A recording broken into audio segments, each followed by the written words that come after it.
Alright, so we've reached the ending that we were promised for this new trilogy of Halloween movies by David Gordon Green.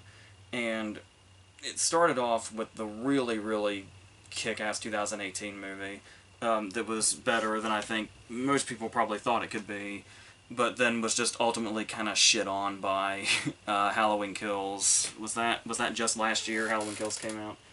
And then this one comes along, and of course this one comes along with very lowered expectations after Halloween Kills, at least from my perspective. I know some people that liked Halloween Kills, but not many, and I certainly wasn't in that camp, but I did manage to have like a small marathon of sorts going into this one, where I was able to rewatch the 2018 one, and then I watched Kills again right after. And it was the first time I'd seen Kills since it was the first time since the first time, and watching them back to back, which I didn't do when Kills came out, I maybe improved Kills just a little bit. You would think it would be worse off because the 2018 movie is so good, but it's it's fine. It still has a shitload of problems, and I'm still not exactly a fan of it. But it left me with initially going into this with no expectations to, okay, I am curious exactly what they're going to do, because when they say that they're ending their version of the story, I do believe them. Like, I didn't go into this, like, cynical thinking, like, oh, it's still going to have a cliffhanger.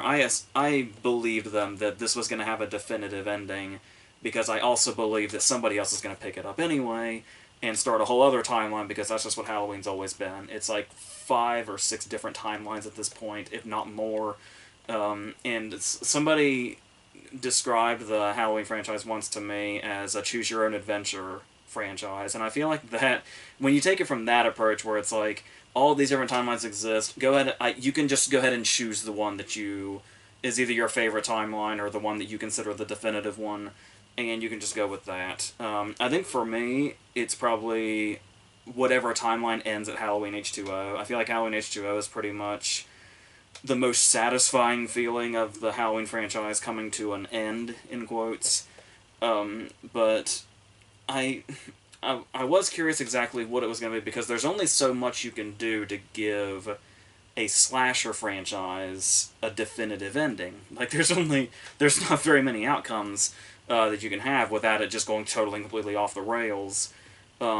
Which, as far as, when you get to, the sixth movie, like The Curse of Michael Myers or something, if you consider that off the rails, then you could say this one didn't go off the rails, but this one does go off the rails in kind of its own way, still. And honestly, it's almost like, when you see this trilogy that we have now going off the rails in the way that it does, you almost wish they had just said, if they were going to go this off the rails, just say, you know what, fuck it, let's just get really creative with how off the rails this is going to go. And they didn't do that. It's mostly just like, the decisions that were made were so poor because of how underwhelming they were, is where a lot of this trilogy went. And so, talking about it just from the get-go, because you have Kills' very unsatisfying ending, but was very open, where it was like, well, okay, it's at least setting up that a showdown's going to happen, at least. But it just immediately from the start, because especially, it's one thing to go into a movie, especially if it's a continuous story, with like expecting a certain tone, like the tone that you just left the previous movie with, especially if it's a continuous thing, and like the way the 2018 movie ends, and then Kills just picks up right from there and goes from there, and like how it's the same night and everything, like the very first two movies were. So this one starts after Kills has supposedly set the tone with its ending for this movie. The thing also is that this is a movie that you know is going to be a definitive ending to this particular story, so that's another thing that's really setting a certain tone. Like, it almost has to feel like nearly apocalyptic for this, as far as like where, like, wherever we start, this is going to be the next stepping stone to us getting to the end of this particular story, this particular timeline.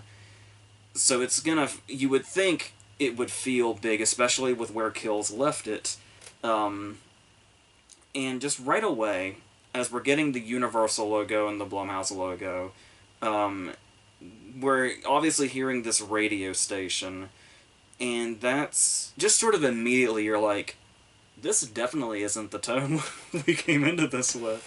Just right away. And so, like, when the opening logos are still happening, you're immediately asking, oh, how much did we switch tones already? And it turns out that one of the reasons for this is that it's not picking up directly where it left off. At the start, we're 1 year later, in 2019. And when we get in the different font also, where it's not just a different font but it's blue now, even something that might seem as simple as that, already feels like the tone is changing a lot suddenly, when it was like really particular when the 2018 movie started and Kills started, where they had this very similar feel where they played the theme, and it was the orange font, and we got a similar opening to the at least the original movie. And this, and I'm not saying that was immediately setting up as like, oh man, they've already fucked it up. It was just the tone shift, when we clearly had a place that we left off, was very kind of jarring just immediately. But with that said, we do have an opening here that kind of goes against expectations in an interesting way. It's a pretty unpredictable opening. Certainly not the opening I would have guessed for this, and I actually found that quite interesting because this movie does something that I don't think any other Halloween movie has done. And obviously there's a shitload of Halloween movies, so this is pretty kind of a big deal that I found myself asking a question I've never asked during a Halloween movie before, and that, of course, is, where is this going?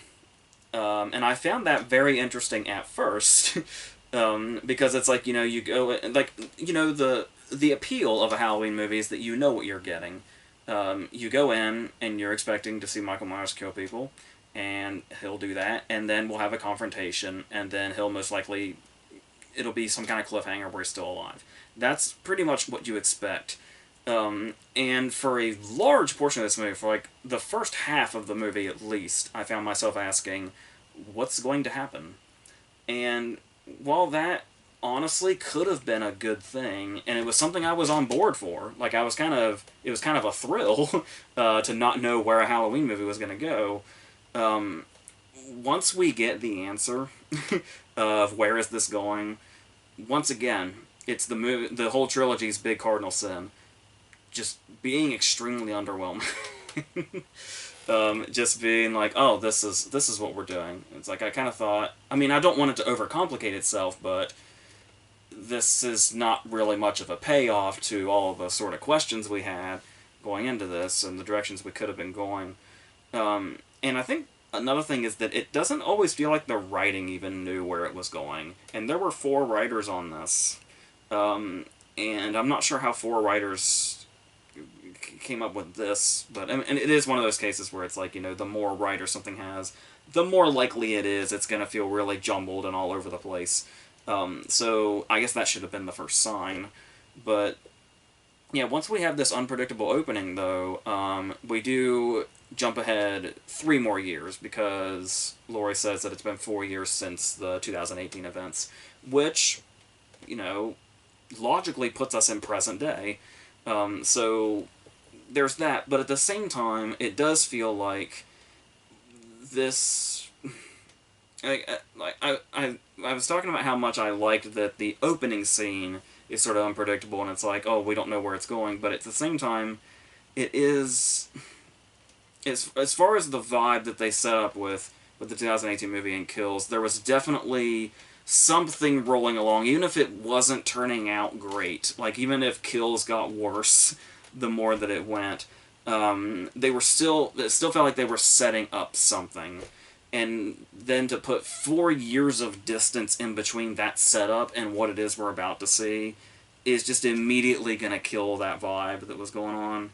And that's, like I said, when you're telling a story where it's very crucial to know that this is the end of it, this is the big finale, and it's like to distance yourself so much from what was leading up to this. There's something in the middle here where it's like it just died. That's the vibe you get. We do get this whole opening where Laurie's like, it's now the problem isn't Michael, it's the effect that Michael has inadvertently had on the town, and we see all these different things going on. We see, someone who's hung themselves, and and she's talking about how, oh, these people are now dying because of Michael when they weren't even in Michael's path. They never crossed paths with him at all. But it's just the sort of chain reaction effect, the domino effect that he's had on the town itself. And there is something interesting about that, and I think, because I feel like we're guessing half the time, as I feel like the writers were too, that this is setting up another character that's coming in for the first time in this trilogy, or in the series at all, that's going to be a very crucial character in this story. And I don't know. Because I think what's not helping is that it does almost feel like... It feels like Derry in It, where for seemingly no reason at all, other than... There's the supernatural force at work, where just everybody's a scumbag. Like, any of the characters are going to run into is a scumbag for seemingly no reason.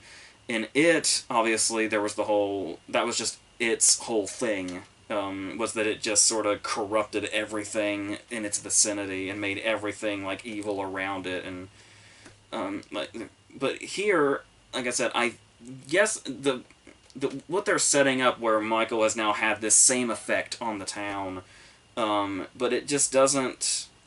Because there's no supernatural setup. There's been supernatural setups in the past in other timelines, but not really so much. This one seems to really be trying to be as grounded as possible, while toying with the idea that there could be something supernatural about Michael, but we never really fully go in that direction.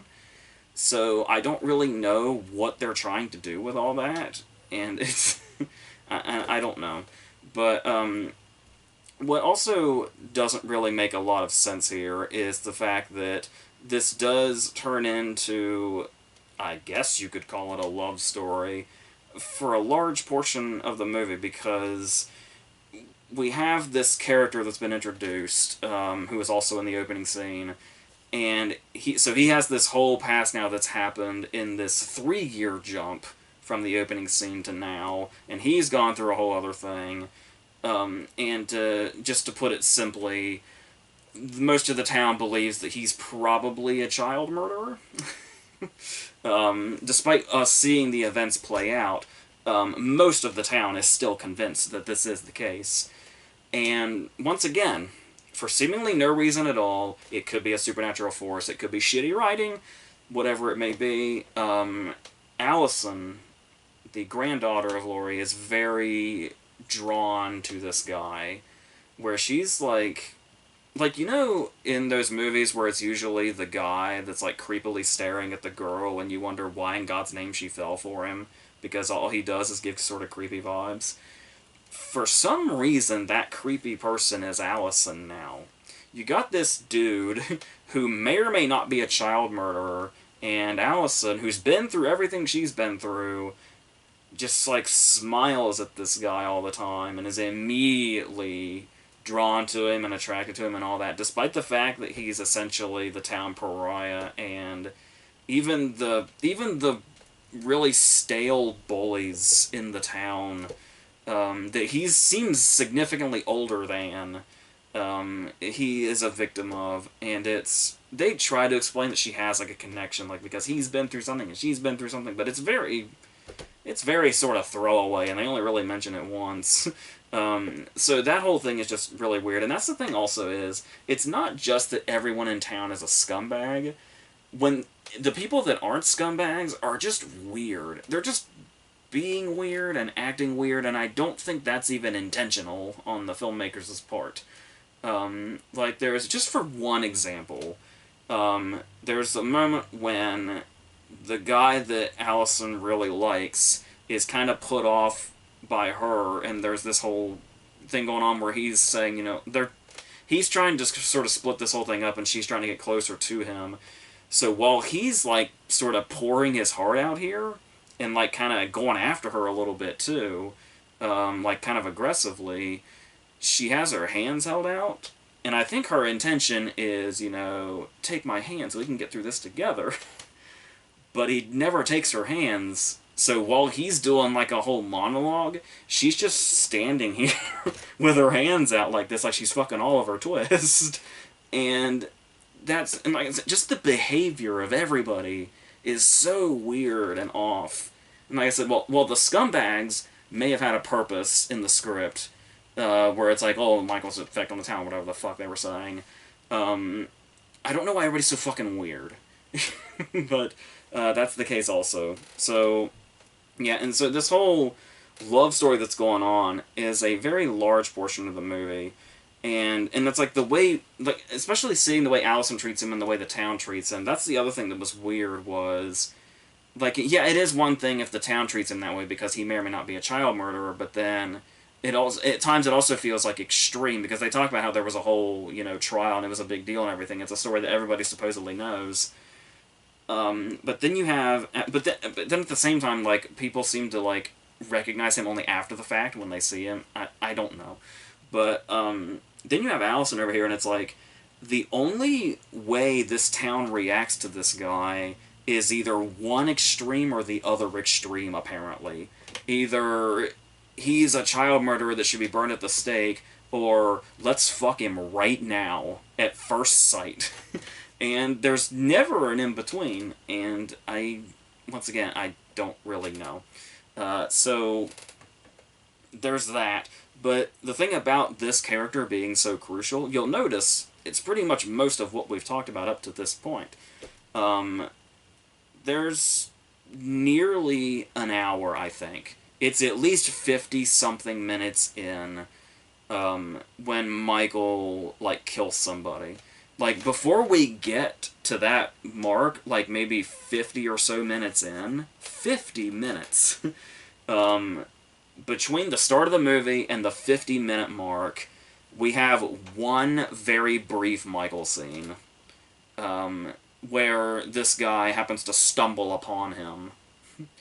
So, we talked about what you expect out of a Halloween movie, and what could be seen as fun and unpredictable, and, like, toying with your expectations and making you wonder, oh, where's this Halloween movie gonna go, because this is new. But then there's not giving us Michael for almost an hour, which is a whole other kind of Halloween that we don't really want. Like I said, there's the whole thing where you know what you're getting, and sometimes that can be stale, but sometimes it's also the appeal of it. Like, when you come to a Halloween movie, you kind of want to see Michael. It's not even necessarily, like, go back to Carpenter's movie, like the very first movie. It's not even that we want to see Michael killing everybody. It's the idea of Michael just sort of stalking around and just knowing that he's lurking everywhere. That's what makes the original movie so appealing. Because I'd already talked about in Kills that I'm really not a fan of super, super, super murdery Michael that's going on here, because I feel like we've reverted back to the Rob Zombie movies with what we saw in Halloween Kills.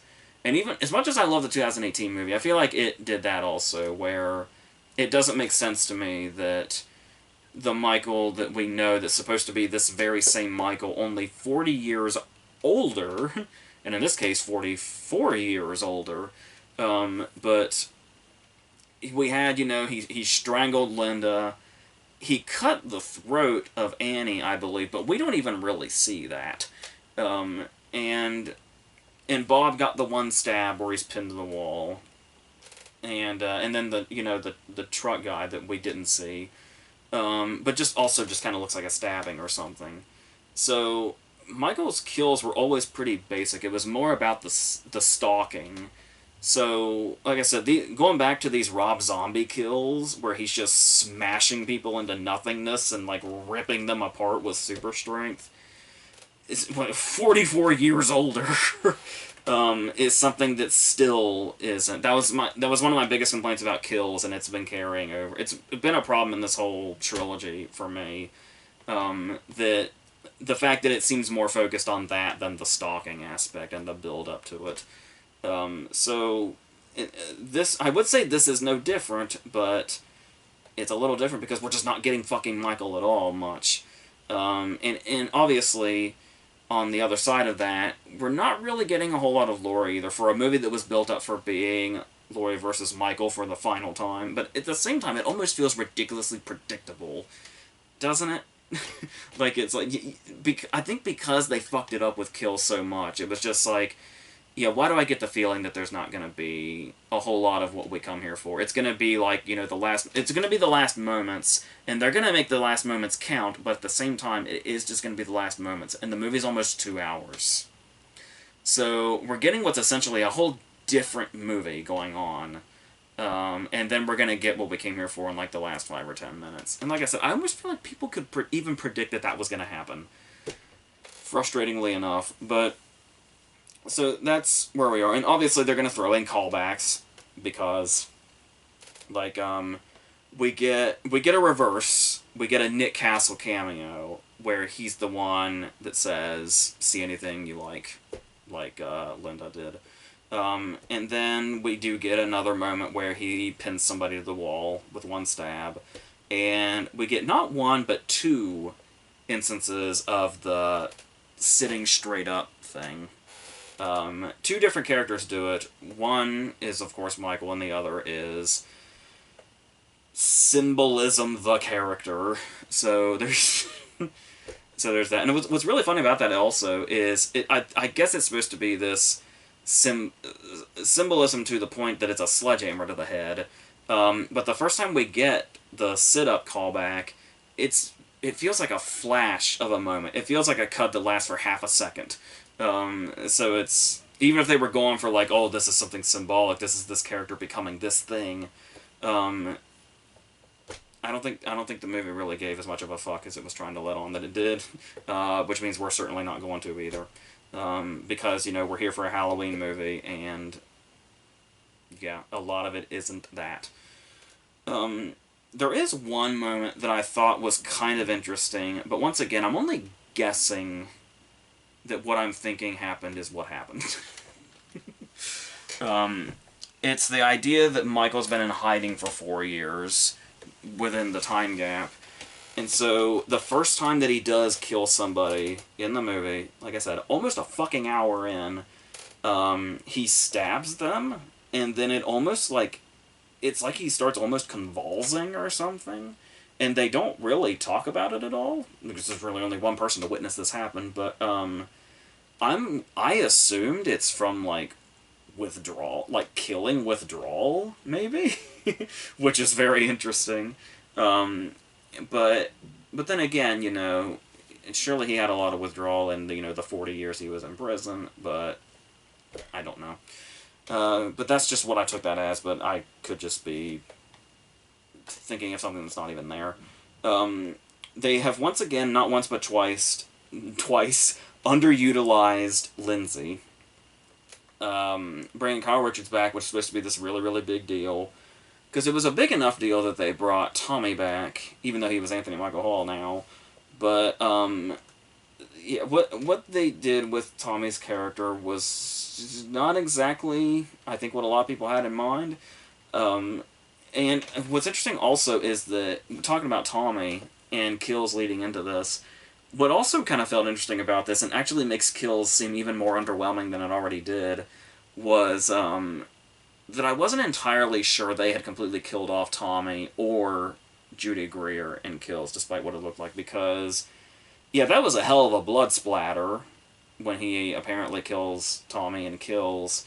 But at the same time, we never saw a body or actual contact, so my mind kept thinking, like, that seems awfully anticlimactic for how much they built up Tommy to be this major character now. Let's see if, Halloween Ends brings him back for any reason. And ending on the Judy Greer kill in Kills also seemed quite anticlimactic, especially since the movie just abruptly stops there completely.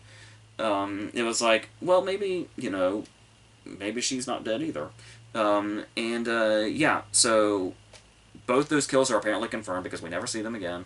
Um, Judy Greer's is definitely confirmed because Laurie mentions it, despite the fact that it's not apparently as motivating as you would think it is because there's a whole 4 year gap.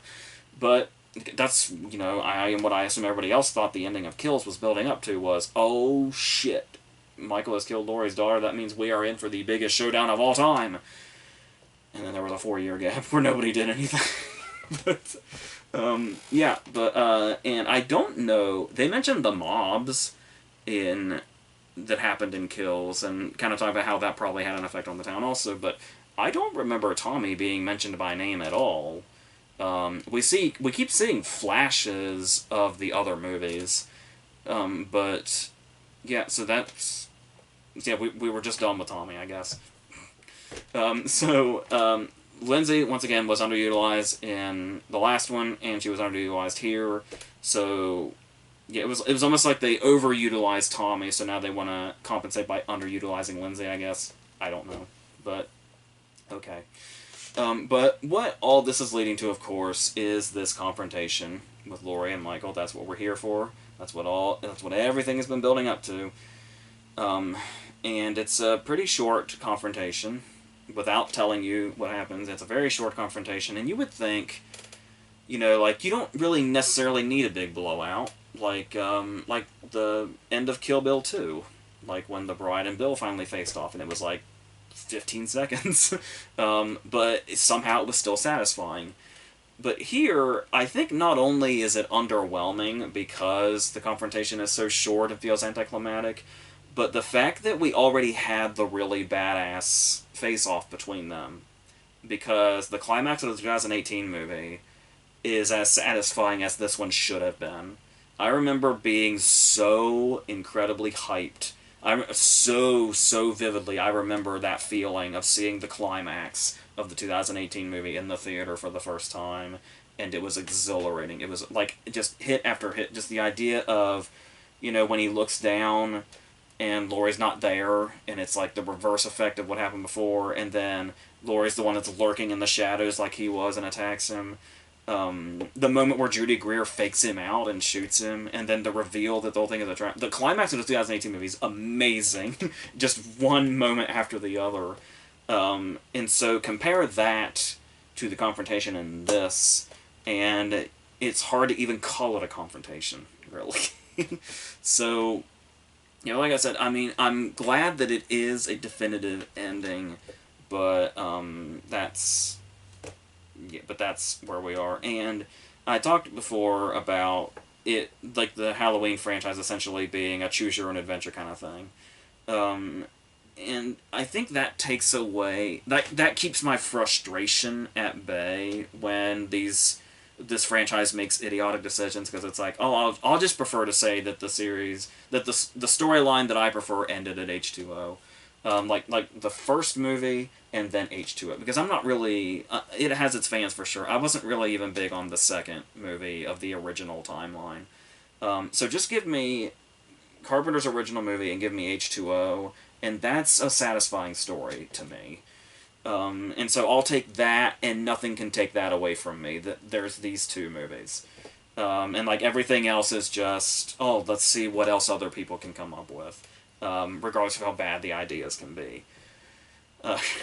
But, I don't know, I'd even take the original movie and the 2018 movie as just one story that completes. Because both the ending of H2O and the ending of the 2018 movie fully make you believe that Michael is dead, and there's nowhere else to go.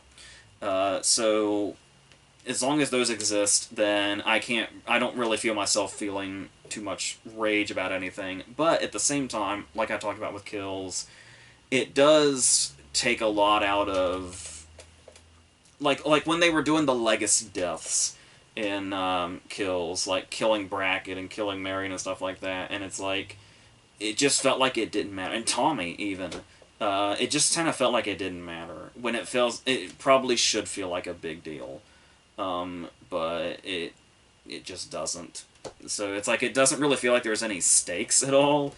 when you look at it from the choose your own adventure perspective, but that's the best way to kind of keep your cool watching these, I guess, is just say, oh yeah, I guess that's one way to do it, but I'll still take, this stuff. So, yeah, but I guess it's certainly underwhelming, but at the same time, it also feels like this is about how I thought I would feel after Kills happened. Because expectations were so high after the 2018 movie, and then Kills was just an absolute reality check of expectations.